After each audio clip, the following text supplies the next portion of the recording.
প্রিয় ছাত্রছাত্রীরা, এখন আমি তোমাদের হলজৈক পুষ্টি এবং তার সঙ্গে মানুষের পৌষ্টিক তন্ত্র এটা নিয়ে আলোচনা করব। তো প্রথমে আজকে আমরা হলজৈক পুষ্টিটা বলে নিই। হলজৈক পুষ্টি প্রধানত প্রাণীদের পুষ্টি পদ্ধতিকে বলা হয় হলজৈক পুষ্টি, এবং এই পুষ্টি পদ্ধতিতে কঠিন ও জটিল খাদ্যবস্তু গৃহীত হয়, অর্থাৎ প্রাণীরা যে খাদ্যটা গ্রহণ করে সেটা জটিল এবং কঠিন খাদ্যবস্তু সাধারণত গ্রহণ করে, এবং সেই জটিল খাদ্য ভেঙে সরল খাদ্যে এবং শোষণ উপযোগী খাদ্যে রূপান্তরিত হয়। তাহলে যে পুষ্টি পদ্ধতিতে প্রাণীরা জটিল ও কঠিন খাদ্য গ্রহণ করে পুষ্টি লাভ করে তাকেই বলা হয় হলজৈক পুষ্টি। প্রধানত প্রাণীদের এটা পুষ্টি। আর হলজৈক পুষ্টির 5টা পর্যায়, সেটা হলো খাদ্য গ্রহণ, পরিপাক, শোষণ, তালবশয় ওকার মূর্ধন্য মূর্ধন্য শোষণ, আত্তীকরণ ও বহিষ্করণ। তো এই 5টা পর্যায়। আর উদ্ভিদের পুষ্টি আমরা আগে পড়েছি হলোফাইটিক পুষ্টি, তার 2টো পর্যায় ছিল, সংশ্লেষ ও আত্তীকরণ।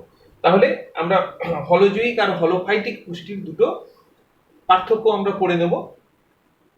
এরপরে আমরা মানুষের পৌষ্টিক তন্ত্রে চলে আসবো। তাহলে পৌষ্টিক তন্ত্র হচ্ছে, কাকে বলবো পৌষ্টিক তন্ত্র? না, যে তন্ত্রের মাধ্যমে প্রাণীরা কঠিন খাদ্য গ্রহণ করে, সেই খাদ্যের পরিপাক করে, পরিপাকের পর খাদ্যের সারাংশের শোষণ হয় এবং অপাচ্য অংশ, যেটা পাচিত হয় না, সেই অংশের বহিষ্করণ হয়, দেহ থেকে বাইরে নির্গত হয়। যে তন্ত্রের মাধ্যমে, তাকেই বলা হয় পৌষ্টিক তন্ত্র। তাহলে যে তন্ত্রের মাধ্যমে প্রাণীরা খাদ্য গ্রহণ করে, খাদ্যের পরিপাক হয়, খাদ্যের সারাংশের শোষণ হয় এবং অপাচ্য অংশের বহিষ্করণ ঘটে, সেই তন্ত্রকে বলা হয় পরিপাক তন্ত্র বা পৌষ্টিক তন্ত্র। আমাদের পৌষ্টিক তন্ত্র যে কোনো প্রাণীর, শুধু মানুষ নয়, সব প্রাণীরই পৌষ্টিক তন্ত্র 2টো অংশ। এক হলো পৌষ্টিক নালী, আর একটা হলো পৌষ্টিক গ্রন্থি, বা বলবো পরিপাক নালী ও পরিপাক গ্রন্থি। প্রথমে আমরা পরিপাক নালী নিয়ে আলোচনা করব। আজকে আমরা পরিপাক নালী এটা নিয়ে আলোচনা করব, পরের পর্বে পরিপাক গ্রন্থি নিয়ে আলোচনা করব। এবার পরিপাক নালী। আমাদের পরিপাক নালী শুরু হচ্ছে এই যে মুখ ছিদ্র দিয়ে, হাঁ করলাম, এই যে সামনে ছিদ্র, এটাকে বলবো মুখ ছিদ্র। শেষ হয়েছে কোথায়? না, পায়ু ছিদ্র। আমরা মলত্যাগ করি যে ছিদ্রের মাধ্যমে, এটাকে বলে পায়ু বা পায়ু ছিদ্র। তাহলে পায়ুর মাধ্যমে আমরা শেষ হয়েছে পায়ুতে গিয়ে। তাহলে মুখছিদ্র দিয়ে শুরু। হাঁ করলে এই যে অংশটা, এটা মুখছিদ্র। মুখছিদ্রের হাঁ করলে ভেতরে যে গর্ত অংশ, তাকে আমরা কি বলবো? মুখবিবর। তাহলে দ্বিতীয় অংশ মুখবিবর।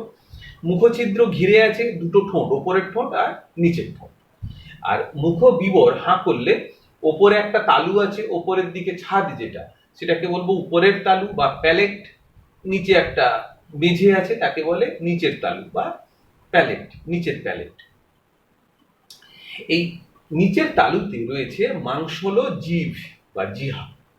এই জিভটা একটা মাংসল অঙ্গ, সেটা নিচের দিকে একটা, দেখবে একটা তন্তু সাহায্যে জুড়ে আছে নিচের দিকে। তোমরা এটাকে লিঙ্গুয়াল ফ্রেনুলাম বলা হয়, লিঙ্গুয়াল ফ্রেনুলাম। হ্যাঁ, জিভটা উল্টালে তলায় দিকে একটা চামড়া দিয়ে জোড়া, ওইটা হচ্ছে লিঙ্গুয়াল ফ্রেনুলাম। আচ্ছা, এবার জিভ হচ্ছে যেন স্বাদ গ্রহণে সাহায্য করে, আর জিভের ওপরে অনেক গুটি গুটি গুটি গুটি রয়েছে, এগুলোকে বলে স্বাদ কোরক। খসখসে জিভে স্বাদ কোরক। স্বাদ কোরকের কাজ হলো স্বাদ গ্রহণে সাহায্য করা। জিভের অগ্রভাগে মিষ্টি, একদম পেছন দিকটায় তিক্ত স্বাদ অনুভূত হয়, আর দুপাশে টক আর নোনতা, এই স্বাদগুলো অনুভূত হয়। মনে রাখবে, ঝাল কোনো স্বাদ নয়, ঝাল কিন্তু স্বাদ নয়। এটা হলো একটা যন্ত্রণাদায়ক অনুভূতি। আমাদের মুখের যে মিউকাস পর্দা রয়েছে, সেখানে যন্ত্রণাদায়ক অনুভূতি হলে তবে ঝাল আমরা বুঝতে পারি, এটা কোনো স্বাদ নয়। তাহলে জিভ হলো। এইবার জিভের হাঁ করলে আমরা পেছনে একটা দেখতে পাই আলজিভ, ওপর থেকে ঝুলে আছে, তরুণাস্থি নির্মিত একটা অঙ্গ, ছোট, সেটাকে বলে আলজিভ।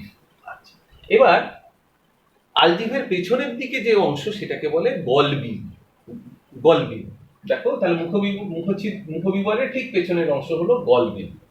গলবিল থেকে সোজা একটা নালী নিচে নেমে গেছে, এটা হচ্ছে শ্বাসনালী, আমরা আগে পড়েছি, এর ঠিক পেছনেই আছে, এই শ্বাসনালীর পেছন দিকটায় আছে আরেকটা নালী লম্বা নেমে এসছে, এটাকে বলে গ্রাস নালী বা ইসোফেগাস।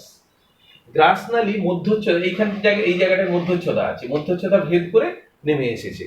তারপরে এই বড় হচ্ছে পাকস্থলী। আচ্ছা, এখানে আমাদের একটা জিনিস বলতে আমি মুখবিবরে ছেড়ে দিয়েছি। মুখবিবরে দুটো চোয়াল আছে, ওপরের চোয়াল নিচের চোয়াল।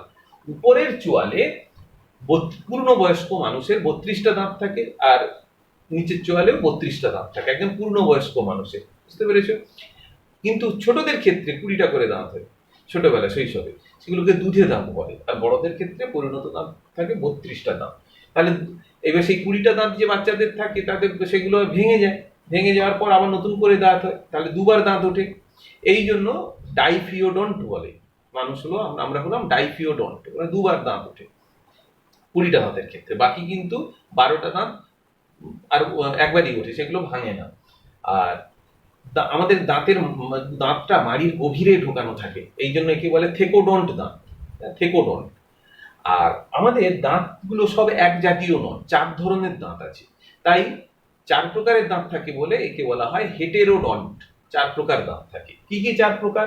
একদম সামনে দেখে 4টে চওড়া দাঁত, এদের বলা হয় ইনসাইজার। আমি একটা উপরের মাড়ি এঁকে রেখেছি, 4টে দাঁত এই চওড়া, একে বলে ইনসাইজার, কাটতে সাহায্য করে, বিস্কুট খাওয়ার সময় কিট করে কেটে নিই, ইনসাইজার দাঁত আই। তারপরে দুদিকে দেখো দুটো একটু সুচলো দাঁত আছে, তাকে বলা হয় ক্যানাইন। এটা যেসব মাংস খায় যেসব প্রাণী, তাদের কিন্তু ছেঁড়ার জন্য খুব বড় বড় হয়, বাঘ, সিংহ, কুকুর, এদের থেকে ছেঁড়ার জন্য সুচালো হয়। আমাদের এটা ক্ষয়ে গিয়ে ছোট হয়ে গেছে, কিন্তু এখনো একটু সুচালো আছে, এটা ক্যানাইনটি ছিঁড়ে খাওয়ার জন্য সাহায্য করে।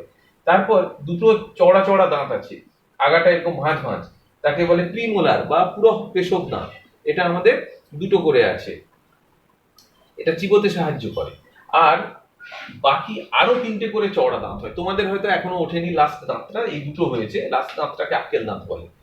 সব মাড়িতেই লাস্ট দাঁতটাকে বলে আক্কেল দাঁত হবে, উইজডম টিথ। যাই হোক, এই 3টে যে চওড়া দাঁত শেষে, একে বলে মোলার বা পেশক দাঁত, এরাও চিবোতে সাহায্য করে।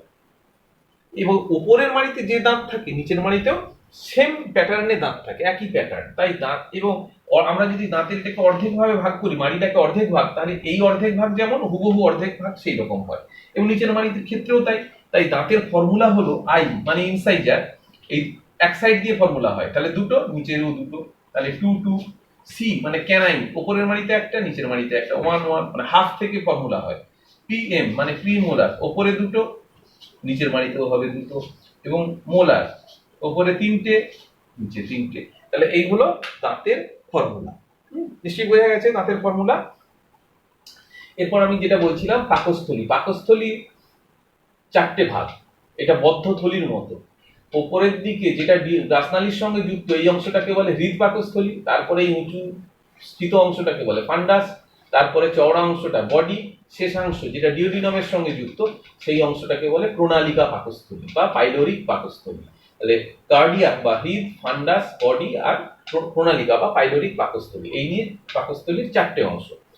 পাকস্থলীর হৃদ পাকস্থলী আর গ্রাসনালী, এখানে একটা স্ফিংটার পেশি দিয়ে কানেকশন থাকে। স্ফিংটার পেশি মানে সেটা হচ্ছে যে খোলে বন্ধ হয়, খোলে বন্ধ হয়, কারণ খাদ্য ধীরে ধীরে প্রবেশ করে। তাই এখানে একটা পেশি আছে দরজার মতো, সেই পেশিটাকে বলে কার্ডিয়াক স্ফিংটার পেশি। ঠিক একইভাবে ডিওডিনাম আর প্রণালিকা পাকস্থলীর সংযোগস্থলে এখানেও একটা পেশি আছে, যে পেশি খাদ্যের চলাচলকে নিয়ন্ত্রণ করে দরজার মতো, ঠিক সেটাকে বলা হয় পাইলোরিক পাকস্থলী বা পাইলোরিক স্ফিংটার পেশি বা প্রণালিকা স্ফিংটার পেশি। পাকস্থলীর মধ্যে কার্বোহাইড্রেট জাতীয় খাদ্যের পরিপাক হয় না, কেবল ফ্যাট এবং প্রোটিন জাতীয় খাদ্যের পরিপাক হয়, ফ্যাট ও প্রোটিন জাতীয় খাদ্যের পরিপাক হয়। এটা হচ্ছে পাকস্থলীর মধ্যে। এবার যে সরু পেঁচানো দীর্ঘ নালী, এটাকে বলে ক্ষুদ্রান্ত্র। ক্ষুদ্রান্তের প্রথম অংশটা ইংরেজি সি এর মতো দেখতে, সি এর মতো, এটাকে বলে ডিওডিনাম। তারপরে পেঁচানো অংশ জেজুনাম, এবং শেষাংশকে বলে ইলিয়াম। তাহলে ডিওডিনাম, জেজুনাম, ইলিয়াম, ক্ষুদ্রান্তের 3টে অংশ। ক্ষুদ্রান্তের মধ্যে খাদ্যের পরিপাক হয়, প্রোটিন, কার্বোহাইড্রেট এবং ফ্যাট, এই 3টে খাদ্যের, 3 জাতীয় খাদ্যের পরিপাক হয়। আর খাদ্যের সারাংশ শোষিত হয়। তাহলে খাদ্যের পরিপাক, প্রোটিন, কার্বোহাইড্রেট, ফ্যাট, এবং খাদ্যের সারাংশের শোষণ, অ্যাবজর্পশন, এটা হয় ক্ষুদ্রান্ত। এরপরের বিরাট অংশ এটা হচ্ছে বৃহদন্ত্র। বৃহদন্ত্র প্রথম অংশ হচ্ছে সিকাম, যেখানে ইলিয়াম এসে যুক্ত হয়েছে। এই ছোট অংশটা সিকাম। সিকামের শেষে একটা আঙুলের মতো ছোট্ট অংশ ঝুলে আছে, এটাকে বলে অ্যাপেন্ডিক্স। এটা একটা ক্ষয়প্রাপ্ত অঙ্গ। এই সিকাম আমাদের খুব ছোট হয়, কিন্তু তৃণভোজী প্রাণীদের ক্ষেত্রে এটা অনেক বড় হয় সিকাম। আমাদের সিকাম ছোট হয়ে গিয়ে শেষে একটা আঙুলের মতো অংশে রূপান্তরিত হয়েছে। সিকামের প্রান্তটা একে বলে অ্যাপেন্ডিক্স। এটার কোনো কাজ নেই, ক্ষয়প্রাপ্ত অঙ্গ। এখানে যদি কোনো ইনফেকশন হয় তখন অ্যাপেন্ডিসাইটিস হয়। তাহলে সিকামের সঙ্গে ইলিয়াম যুক্ত থাকে। এর পরের এই যে উল্টানো ইউ এর মতো যে অংশ, এটাকে বলে কোলন। কোলনের আবার চারটে অংশ। এইখান থেকে এটাকে বলে অ্যাসেন্ডিং বা ঊর্ধ্বগামী কোলন। এখান থেকে এটাকে বলা হয় ট্রান্সভার্স বা অনুপ্রস্থ কোলন। এইখান থেকে এটাকে বলা হয় ডিসেন্ডিং বা নিম্নগামী কোলন। আর এই আড়াআড়ি ছোট অংশটাকে বলা হয় সিগময়েড কোলন। Sigmoid colon. তাহলে অ্যাসেন্ডিং, এটা অ্যাসেন্ডিং কোলন বা ঊর্ধ্বগামী কোলন, ট্রান্সভার্স কোলন বা অনুপ্রস্থ কোলন, নিম্নগামী কোলন বা ডিসেন্ডিং কোলন, আর এইটুকুটা হলো সিগময়েড কোলন। তাহলে এই চারটি কোলনের মধ্যে মল তৈরি হয়, মল সঞ্চয়ও থাকে, মল। এছাড়া কিছু ক্ষেত্রে জল শোষণে সাহায্য করে। এরপরের যে অংশ সেটা মলাশয়। মলাশয় বেশ ফিত অংশ এবং এর মধ্যে মল সঞ্চিত থাকে। আর এটা পায়ু ছিদ্র, যার মধ্যে দিয়ে মল দেহের বাইরে নির্গত হয়। তাহলে কোলন, সিকাম, মলাশয় এই নিয়ে যে তৈরি হয়েছে বৃহদন্ত্র। তাহলে এই যে মুখছিদ্র থেকে শুরু করে পায়ু ছিদ্রতে গিয়ে শেষ হলো, এই পুরো অংশটাকে আমাকে বলবো পৌষ্টিক নালী বা পরিপাক নালী। এটা হলো প্রথম অংশ। এর পরের অংশ পরিপাক তন্ত্র, সেটা আমি ছবিতে আঁকবো, কিন্তু সেটা পরের পর্বে আঁকছি, এঁকে তোমাদের দেখাচ্ছি।